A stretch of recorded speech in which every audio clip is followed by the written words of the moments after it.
Okay, I don't have bias against any particular culture or genre of music, etc., etc. Though I have, strong objections to music per se, though there's some scholarly discussion about it, but I will show you what I'm convinced of.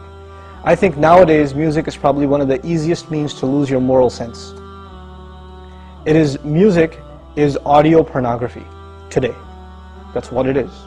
It's explicit, it's shameless, it's vulgar, it takes your sense of humanity away from you, it makes you look at women as objects, worse than animals. Just ask, and these people are talking about women like they're talking about, an animal, really. It objectifies women, and especially I've noticed a lot of the brothers that I know of Muslims that are really into the hip-hop scene, and they're kind of doing the hifz of the song, right? They're memorizing the song, and they're really good at reciting it with perfect tajweed too, right? And so they do that, and it's just horrible language, horrible, horrific language. The only simple response I have to that, if you have any regard for the book of Allah, that you really think it's from Allah, بِئْسَ الْإِسْمُ الْفُسُوقُ بَعْدَ الْإِيمَانِ.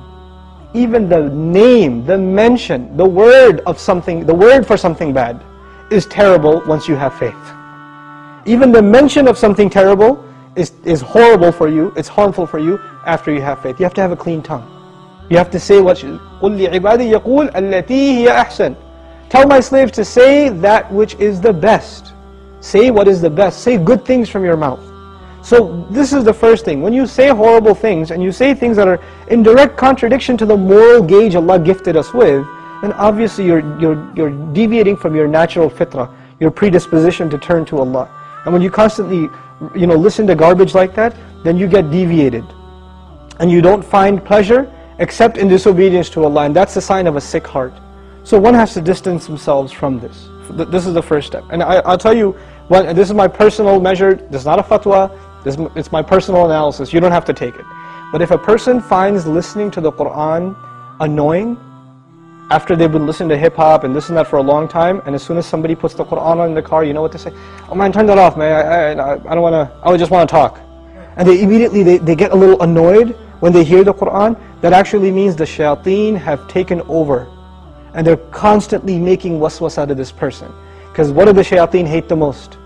Yes, they hate the Qur'an. They hate the word of Allah. They flee, it hurts them. So you know what they do? Because this person has let the shayateen, the devils, into his heart, they start pinching at his heart when he hears Qur'an, and he says, I don't want to hear this. Right? It's like surgery, it's like pulling a tooth for this person. This happens. When you try to give this person a reminder from Allah's word, they get annoyed by it, like agitated, like an allergic reaction. Why? Because they've let the shayateen in. To let them out, the first thing you got to do is stop supplying them with fuel. This is fuel. This useless wasting of time, this is fuel for shaitan. They love that you waste your time. They love it. Because the one asset, the one piece of wealth Allah gave every human being is time. And what is music and TV and YouTube and Facebook and MySpace and like Twitter and whatever else? If you're spending hours and hours and hours on this stuff, what is it except destroying your time? It's taking that one asset away from you. Shaitan would love nothing more. May Allah subhanahu wa ta'ala give you the strength to get away from these temptations. My advice that I keep going over, I can't get enough of giving this advice, find better friends. Find company that is not into these things and try to spend more time with them, and inshallah you'll wean yourself off of these habits. Bi-idhnillah.